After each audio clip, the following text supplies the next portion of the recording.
Real people, a war veteran, a single mother with 2 kids, a homeless woman in a caravan, were living in small dwellings on private land, and councils across New South Wales are issuing demolition orders to tear them down. Not one case, not 2. 8 verified enforcement actions, multiple New South Wales Land and Environment Court appeals, and a pattern that repeats so consistently it looks less like individual enforcement decisions and more like policy. Someone already tried to solve the housing crisis on their own terms. The system came after them anyway. These aren't rumour or hearsay. Every single case in this video has a named council, a named statute, a specific court decision published on New South Wales case law, or a major press report in The Guardian or ABC News. The councils involved range from affluent North Shore Sydney to western suburbs to regional Queensland. The enforcement tool is almost always the same, a development control order issued under the Environmental Planning and Assessment Act 1979, and the outcome after appeal is almost always the same too. The original demolition order gets modified, substituted, or renegotiated, which raises a question the councils have never publicly answered. If the orders keep getting overturned, why do they keep issuing them? Picture the Byron Shire. Lush hinterland, property prices that rank among the highest in regional Australia, and a housing crisis so acute that even people with jobs and income can't find anywhere to live. Into that context step Matt Bruce, a war veteran who had poured his life savings into a tiny home on private land. Not speculative investment, not a commercial development, a single person trying to house himself in one of the most expensive rental markets in the country. Byron Shire Council didn't see it that way. The council issued a demolition order against the dwelling. The reason given? Development without consent in a prohibited zone. The dwelling was disputed. The owner argued it was a movable structure rather than a permanent one, which matters enormously under New South Wales planning law because the classification determines whether development consent is required at all. A movable dwelling on wheels is regulated differently from a fixed structure on a slab. The council's position was that this one was fixed. Bruce's position was that it was mobile. At the time of reporting, that argument was still unresolved. The fine in this case was $9,000. That number tells you something the demolition order doesn't. The fine was not issued to Matt Bruce, the person living in the home. It was issued to his landlord, for development without consent. This is a detail that matters both legally and morally. Bruce had put his own savings into a structure he didn't legally own the land for, and the financial penalty landed on someone else entirely. If the intent was to deter unauthorised construction, fining the occupant's landlord is a strange way to do it. If the intent was to clear the structure regardless of who paid, it makes more sense. The Guardian Australia ran this story on September 10, 2023, under the headline, "Matt Bruce poured his life savings into a tiny home. Now Byron Shire Council wants to demolish it." That's not a local newsletter, that's national mainstream coverage, and it generated significant public reaction. The optics were difficult to ignore. A war veteran, a housing crisis, a demolition order. Byron Shire has some of the most expensive real estate in Australia, and the council was moving to destroy one of the cheapest forms of housing available to the people who couldn't afford anything else. The Byron Shire case is important not just because of Matt Bruce specifically, but because of what it represents structurally. The argument about whether a tiny home is a permanent structure or a movable one is not unique to this case. It shows up repeatedly across New South Wales enforcement actions. It's the definitional fault line that determines whether planning law applies and in what form. Councils consistently argue that the structures are fixed. Owners consistently argue they're mobile. The courts and tribunals are left to sort it out, property by property, order by order, year by year, while the people living inside these structures wait. There's a harder question underneath the Bruce case that nobody in the planning system wants to answer directly. Byron Shire has a documented housing shortage. The council issues orders to demolish one of the few low-cost housing options that exists there. The person being displaced is a veteran. The national press shows up. And yet the enforcement process continues. The system does not have a mechanism for "this outcome is worse than the problem you were trying to solve." It has a mechanism for, does the structure have consent or doesn't it? If it doesn't, the order issues. What happens to the person inside is, legally speaking, someone else's department. The outcome in the Bruce case was unresolved at the time of reporting. No court decision was published on New South Wales case law. No follow-up from The Guardian indicated the demolition proceeded or was stopped. What that ambiguity means in practice is that Bruce was left in a state of genuine uncertainty about whether the dwelling he'd spent his savings on would still be standing the following month. That is not a peripheral consequence of the enforcement process. That is the enforcement process, experienced from the inside. This entry is the exception in the pattern, and the exception matters. Belly Park is in Queensland, not New South Wales. Sunshine Coast Council, not a New South Wales council. Queensland planning law, not the Environmental Planning and Assessment Act 1979. But the enforcement structure maps almost exactly onto the New South Wales cases. Unauthorised temporary dwellings on private land, enforcement notices issued, residents displaced, an appeal lodged with a tribunal. The geography is different, the machinery is identical. In June 2023, Sunshine Coast Council served eviction notices on 4 households living in tiny homes at a community in Belly Park. One of those households was Angela Smith, a single mother with 2 boys. Another was Judy Stark, a woman living in a caravan who reported being made homeless by the notice. The council's position was grounded in local law. In Queensland, a house on wheels is permitted on a property for a maximum of 4 weeks in any 52-week period, unless a permit is obtained. If you want to extend that to the maximum allowable temporary period, the permit fee runs around 514 Australians. Let's sit with that number for a moment. $514 is the documented cost of regulatory compliance for extending a temporary dwelling permit. The people evicted from Belly Park during a documented national rental crisis could potentially have remained in their homes legally for a permit fee that most people spend on a week's groceries.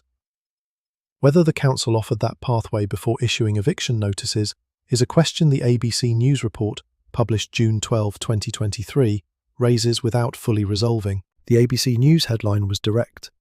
Calls for compassion as Sunshine Coast Council evicts tiny home residents in the middle of a rental crisis.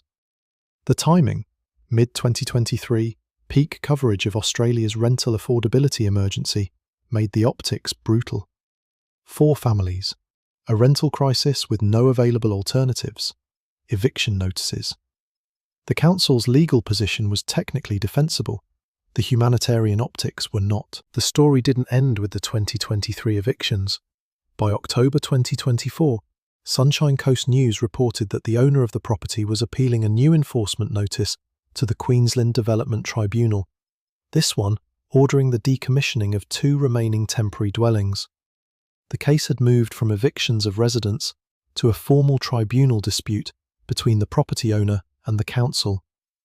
The Belly Park appeal was ongoing as of October 2024, according to Sunshine Coast News reporting from that date. What the Belly Park case adds to the pattern is a Queensland data point showing that this is not a quirk of New South Wales planning culture. It's not something specific to the Environmental Planning and Assessment Act. It's not a product of one council's particular enforcement philosophy. The same enforcement logic, temporary dwelling, unauthorised occupation, eviction or decommissioning notice, tribunal appeal, operates across state lines. The specific statute is different. The lived experience of the people inside the dwellings is not. The Belly Park case also quantifies something the other cases leave implied. If the maximum permit fee for legal temporary occupation is $514 Australian, and 4 families were displaced because that paperwork wasn't in place, then the distance between legal and illegal in the tiny home space is sometimes measured in a form and a fee that costs less than a bond on a rental property. The system doesn't flex to accommodate that gap. It enforces through it. You've just seen a war veteran's home threatened with demolition and 4 families evicted during a rental crisis. But the next cases don't involve public figures or national press coverage. They involve ordinary homeowners who built something on their own property and found themselves in the New South Wales Land and Environment Court 28 days later. One of those owners had exactly 4 weeks to comply before the demolition deadline hit. Busby is a residential suburb in Liverpool, in Sydney's southwest. Not the beachfront, not the hinterland. Suburban Sydney, with the kind of blocks that have a house at the front and a bit of space at the back. enough space, apparently, for someone to build a secondary dwelling. In 2020, Oliver Gunter Primes found himself the subject of a development control order from Liverpool City Council requiring two things: stop all use of the building and demolish it. The order gave him 28 days to comply. 28 days. That is the compliance window Liverpool City Council placed on the demolition of a structure that, presumably, someone had spent significant time and money building. The Council's authority to issue that order came from sections 8.18 and 9.34 of the Environmental Planning and Assessment Act 1979, combined with the Liverpool Local Environmental Plan 2008. The structure was classified as an unapproved secondary dwelling at the rear of the primary dwelling at 3 St John's Road. Primes appealed to the New South Wales Land and Environment Court. The decision came down on August 20, 2020, under case reference Primes v Liverpool City Council, NSW LEC 1373. The court upheld the appeal, but the method matters here. The order was not overturned on its merits. It was modified by consent, meaning both parties agreed to a modified version of the development control order rather than fighting the underlying facts in front of a judge. What modified by consent means in practice is that the demolition order didn't disappear, it changed shape. The original 28-day compliance window almost certainly shifted. The specific terms of the modification aren't spelled out in the brief court record in a way that tells us whether the structure was ultimately retained or demolished. What we do know is that the original order, demolish within 28 days, was not what actually happened. Someone had to go to court to change that outcome. The Busby case is structurally simpler than some of the others in this video, and that simplicity is part of what makes it useful. No complicated argument about whether the structure was a dwelling or a shed, no question about whether it was mobile or fixed. An unapproved secondary dwelling at the rear of a suburban lot, a granny flat essentially, or something close to it, and a council order to demolish it within 4 weeks. The pathway to avoiding demolition ran through the NSW's Land and Environment Court, not through a planning department, not through a council meeting, through a court. That's worth pausing on. Liverpool City Council's enforcement process gave the property owner 28 days to comply with a demolition order. The alternative was litigation in a specialist court that most homeowners would need legal representation to navigate. The system is not designed to make it easy to push back. It is designed to make compliance the path of least resistance. The fact that Primes appealed and achieved a modified outcome tells us something important. Pushing back works. But it costs time, money, and access to legal knowledge that not every homeowner has. Liverpool is one of Sydney's more affordable councils in terms of residential property. The people building secondary dwellings in Busby are not, generally, doing it as investment speculation. They're building them because they need additional housing on a block they already own. The gap between what they need and what the planning system allows them to do is exactly the space where these enforcement orders appear. Secondary dwellings are theoretically permitted in New South Wales under certain conditions. The conditions are specific. The enforcement when those conditions aren't precisely met is not theoretical. The suburb of Cabramatta sits in the Fairfield local government area, southwest Sydney, one of the most culturally diverse communities in Australia, and one with strong traditions of extended family living and multi-generational households. It's also a suburb where Fairfield City Council has developed what the court record shows is a consistent enforcement pattern against unauthorised secondary structures. The Kai case, decided by the NSW LEC on October 28, 2021, is a useful illustration of how that enforcement works in practice. Fairfield City Council issued a development control order against Wei Kai and Jimar at 11 Wadds Avenue, Cabramatta. The order required demolition of a rear yard building, disconnection of all plumbing, disconnection of all electrical works, and removal of the concrete slab. That's not a partial demolition, that's an instruction to erase every trace of the structure down to the ground level and below it. The council classified the structure as an unauthorised dwelling. Kai and Ma contested that classification. Their argument was that the structure was not a dwelling at all, it was a storage shed. This is not a trivial distinction under planning law. A storage shed and a dwelling are regulated under entirely different frameworks. What makes a structure a dwelling under NSW's planning law involves considerations about habitability, services connections, amenity, and use. The council said, "This is a dwelling." The owners said, "This is a shed." The NSW had to navigate that disagreement. The court's decision, Kai v Fairfield City Council, NSW 1657, modified the development control order to extend the compliance time. It didn't resolve the classification dispute by declaring one party definitively right. It adjusted the operational terms of the order. What that means for the structure itself, whether it still stands, whether it was eventually demolished, whether the owners pursued a consent pathway, the published decision doesn't tell us. What it tells us is that the council's original timeline was not what was enforced. The element of this case that stands out most clearly is the scope of the demolition order. Disconnecting plumbing, disconnecting electrical, removing the concrete slab. If the council's goal was simply to stop someone from living in an unauthorised space, it didn't need to order slab removal. Slab removal is a statement about permanence, not just stop using this structure, but ensure nothing can ever be used here again. The concrete slab is the foundation. Removing it means the footprint of the structure is gone. There's a broader context worth noting here. Cabramatta and the surrounding Fairfield area have significant immigrant and first-generation Australian communities, where the concept of the extended family household is not a housing trend, it's a practical reality. Building a structure in the rear yard for an elderly parent, an adult child, or a family member in financial difficulty is a culturally normal response to a housing need.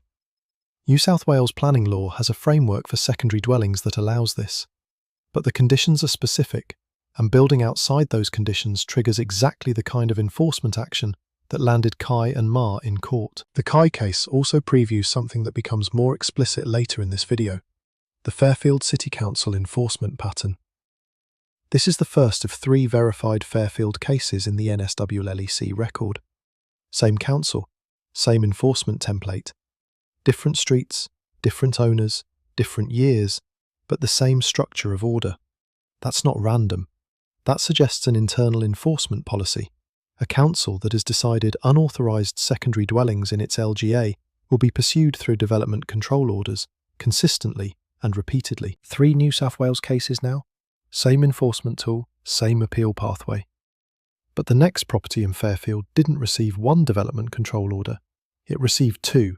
Served on the same day, targeting the same structure from 2 different legal angles simultaneously. 1 order to stop habitation, a separate order to demolish, and eventually a 3rd option neither the council nor the owner initially proposed. Mount Pritchard is another residential suburb in the Fairfield local government area, about 7 kilometres from Cabramatta, well within the same council's enforcement jurisdiction.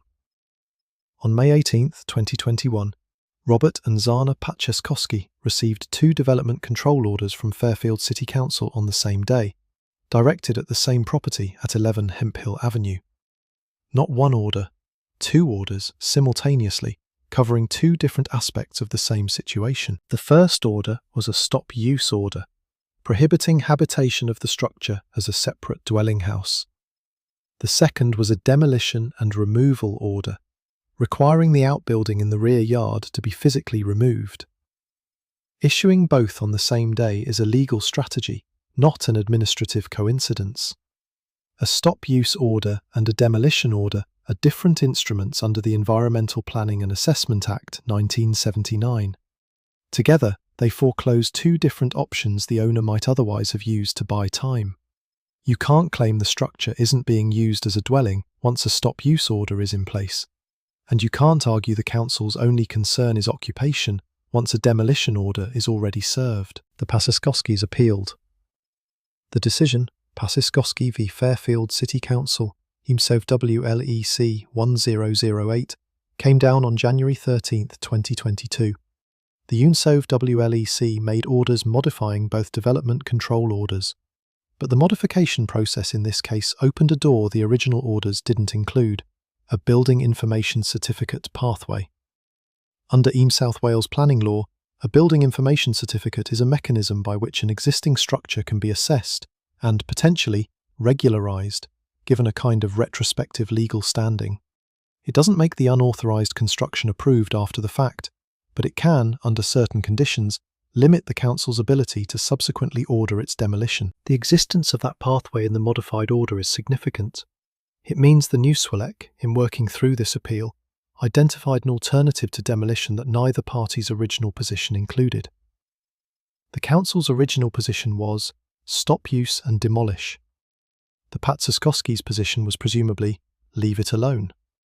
The court's modified position was pursue a building information certificate and that may resolve the issue. Whether the Patsaskowskis successfully obtained that certificate and whether the structure still stands, the published decision doesn't confirm. The Fairfield LGA pattern is becoming harder to ignore by this point in the story. The Kai case in October 2021, the Patsaskowski case in January 2022, both in Fairfield, both involving rear yard secondary structures, both subject to development control orders, both appealed to the NSW, both resolved through modifications rather than full demolition. If you're a homeowner in the Fairfield LGA thinking about building something in your backyard for a family member, the court record suggests the council will come after it, the order will be enforceable, and your path to avoiding demolition runs through either compliance or litigation. The human context of Mount Pritchard matters here too.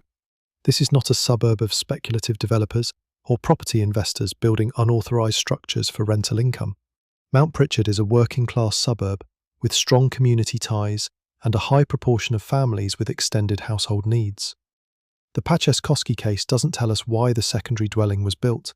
The court record focuses on the legal question of the orders, not the personal circumstances. But the broader pattern in the Fairfield LGA tells us something about who, typically, is building these structures and why. Not profit, but necessity. There's something darkly instructive about the two orders in one day approach. It maximises legal pressure while minimising the owner's ability to navigate around it.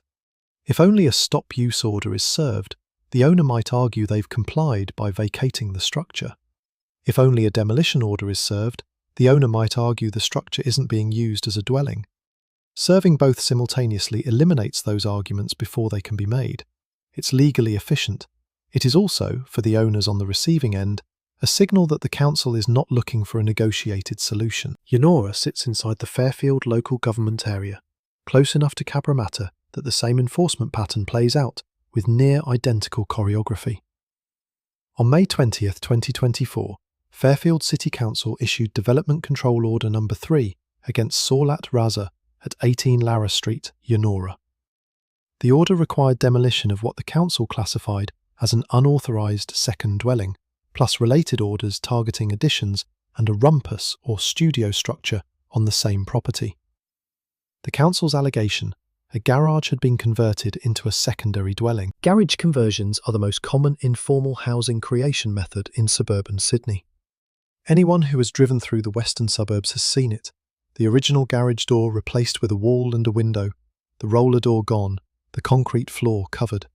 Inside, a room, sometimes a bathroom, sometimes a kitchen setup. It's not architecturally sophisticated, it doesn't require a contractor, and it creates a livable space in an area where any livable space has value. The council's Development Control Order No. 3 treated it as an enforcement priority serious enough to require demolition. Raza appealed. The decision, Raza v Fairfield City Council, NSW LEC 1119, was handed down on February 28, 2025, the most recent NSW LEC case in this video by date of decision. The court substituted the development control orders with annexed orders by agreement between the parties, not a contested ruling on the merits, an agreed substitution. The council and the owner negotiated a modified outcome rather than litigating whether the structure was in fact a dwelling, whether the garage conversion was prohibited, and whether demolition was the appropriate remedy. The Fairfield Council pattern is now confirmed across 3 separate Newswelek decisions: Kai in 2021, Patsaskowski in 2022, and Raza in 2025. 3 properties, 3 different owners, 3 different streets, all within the same local government area, all subject to development control orders, all appealed, all resolved through modification or substitution rather than outright demolition. That is a pattern, it is documented, and it spans 4 years. There's a question embedded in the Fairfield pattern that the planning system doesn't answer. If the same council issues the same type of enforcement order against the same type of structure repeatedly, and those orders consistently get modified or substituted on appeal, What is the enforcement process actually achieving? The structures aren't being demolished, or at least not on the council's original timeline and terms. The owners are absorbing the cost of litigation, the council is absorbing the cost of enforcement, and the housing shortfall that made the garage conversion appealing in the first place hasn't changed. The Yonora case also raises the question of what counts as a dwelling under Fairfield's local environmental plan. A garage with a bed in it is clearly not a residence in the conventional sense. A converted garage with a bathroom, kitchen plumbing, electrical connections and a separate entrance is something closer. The council argues the line is crossed. The owner may argue it isn't. The NSW, in agreeing to a substituted order rather than ruling on the classification, sidesteps that definitional question in this instance, which means the same argument will come up again in the next Fairfield enforcement action. If you're keeping count, Fairfield City Council, same council, appears in 3 of the 8 verified cases in this video. That's not a coincidence in the data. It reflects either a particularly active enforcement posture within the Fairfield LGA, or an area with a particularly high density of unauthorised secondary structures, or both. What it definitely reflects is a council that has institutionalised this enforcement template. The Development Control Order, the Environmental Planning and Assessment Act sections, the appeal to the NSW, the modified outcome. Rinse, repeat. 6 cases in, and every enforcement action so far has involved structures under roughly the size of a family home. The next entry changes the scale. Blacktown City Council ordered the demolition of a detached secondary dwelling of approximately 200 square metres, built on a street where 2 separate lots appear in the council's own order reference. The structure was 3 times the size New South Wales law allows for a compliant secondary dwelling. The demolition deadline was set for 60 days out. Riverstone is in the northwest of Sydney, part of one of the fastest growing residential corridors in the country. Blacktown City Council covers this area, one of the largest local government areas in New South Wales by population. On April 23 to 24, 2024, the Council issued Development Control Order ON 2024/0193 against Nathan Alfred White at 49 Piccadilly Street and 81 Riverstone Road, Riverstone. The order required demolition of a detached secondary dwelling of approximately 200 square metres that had been constructed without a construction certificate. 200 square metres. Let that number sit for a second. Under New South Wales planning rules, compliant secondary dwellings, the granny flats and backyard cottages that the state government has actively encouraged to address the housing shortage, are capped at 60 square metres in many standard residential zones. The structure at Riverstone was roughly 3 times that size. This is not a tiny home in the conventional sense. This is not a converted garage or a house on wheels. This is, functionally, a second house, built on the same lot as the primary dwelling, without a construction certificate, at a scale that makes it impossible to argue it was an informal or inadvertent addition. I know what you're thinking.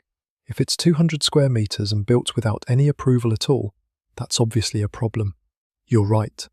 But the reason this case belongs in this video is exactly that it sits at the far end of the enforcement spectrum. Everything from a veteran's tiny home on wheels to a 200 square metre detached second dwelling is classified in the council's enforcement framework as an unauthorised secondary dwelling, subject to development control orders under the same statute. The categories blur in practice, even when they're clearly distinct in scale. Blacktown City Council's order required not just demolition, but waste removal.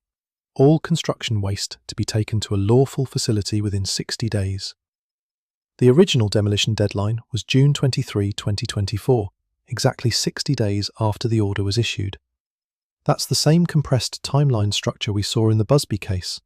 Compliance window measured in weeks, with no obvious acknowledgement of what it would actually take to demolish and remove a 200 square metre structure from a suburban lot within that period. White appealed. The new Swilec decision, White v Blacktown City Council, and Swilec 1314, was handed down on May 7, 2025, making it the single most recent decision in this video by date. The court modified the Development Control Order. The structure wasn't demolished on the council's June 2024 deadline.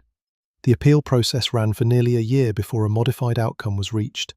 What the modification entailed: extended compliance period, altered conditions, a regularisation pathway, The case reference establishes the modification happened and the original 60-day deadline did not stand. The Riverstone case illustrates the spectrum problem at the heart of New South Wales secondary dwelling enforcement. The legal framework doesn't have separate categories for tiny, movable, low-impact housing and full-size second house built without any approval whatsoever. Both are unauthorised secondary dwellings. Both are subject to development control orders under sections 8.18 and 9.34 of the Environmental Planning and Assessment Act 1979. Both are appealed to the New South Wales SC. Both outcomes get modified. The person living in a 12 square metre structure on wheels and the person who built a 200 square metre house without a construction certificate are, from the council's enforcement perspective, the same category of problem. That categorical flattening has real consequences. It means enforcement resources and political attention aren't distinguished by scale, impact, or social consequence. It means a war veteran's tiny home and a 200 square metre second house receive the same enforcement instrument. It also means that when the enforcement generates public sympathy, as it did in the Matt Bruce case, the entire secondary dwelling enforcement system gets questioned, even when some of the cases within it involve structures that are significantly less sympathetic than a veteran's life savings investment. The system doesn't distinguish, the public does.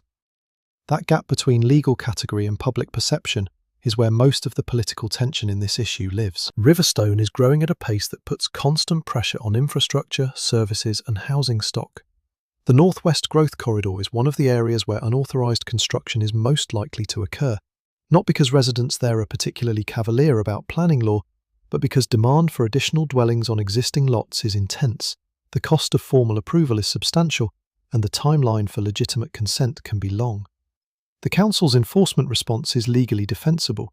Whether it's the most effective policy response to an area under housing pressure is a different question. Everything you've seen so far has involved structures that were either built without consent, classified as prohibited, or disputed as to their nature. The Pinoyan case is different, and the difference is what makes it the most instructive entry in this video.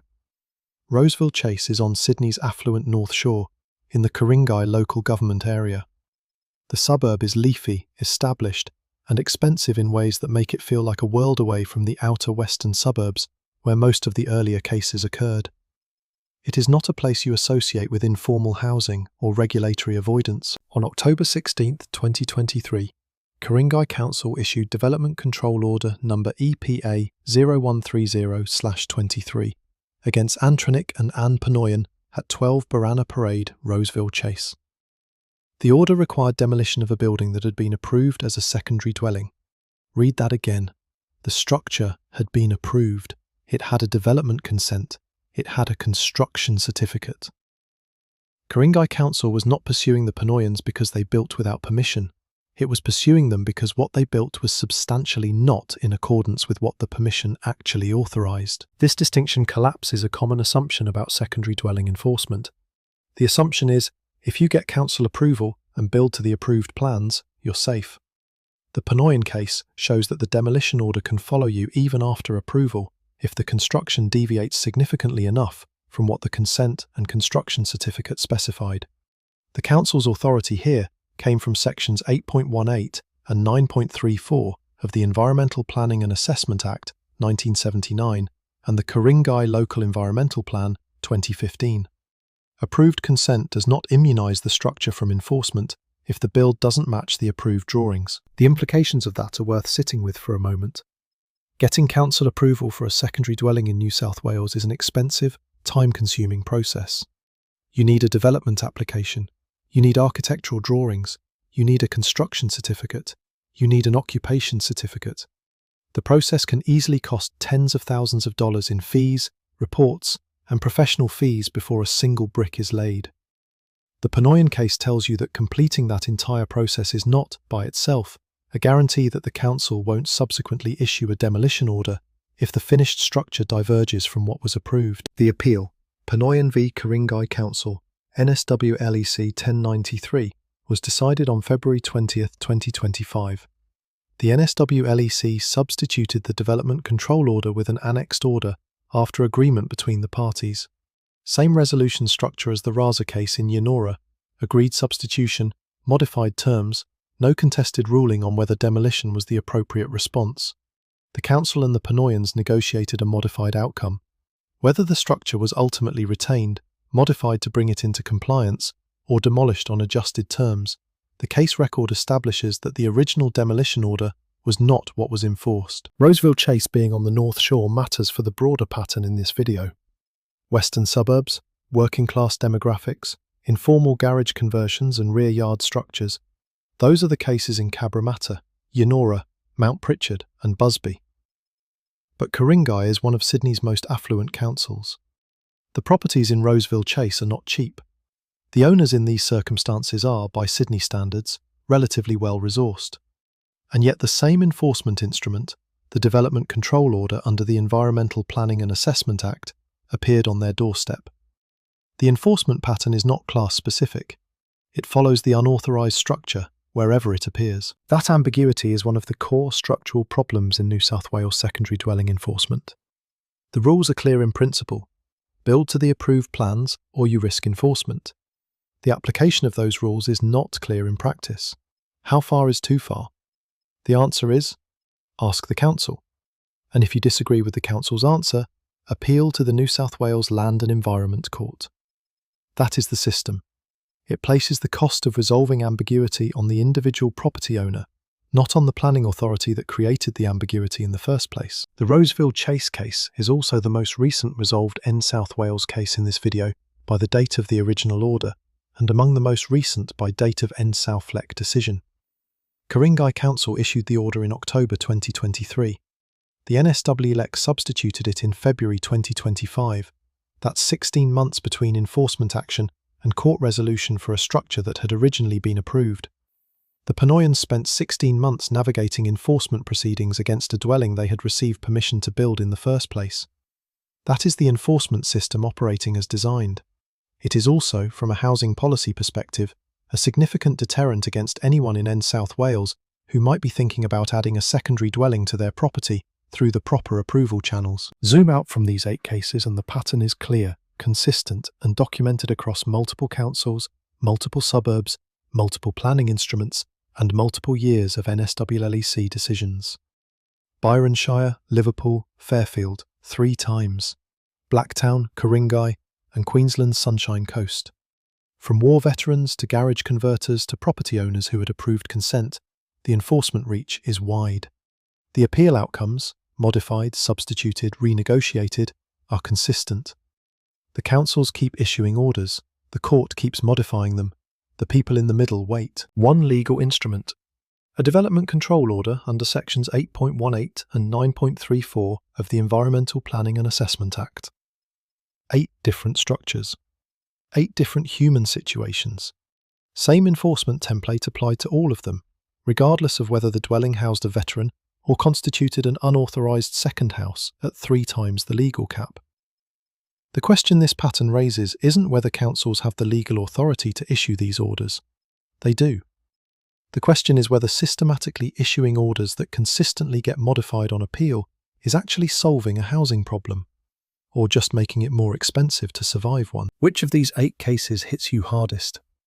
The veteran, the single mother evicted during a rental crisis, or the owners who had approved plans and still got a demolition order?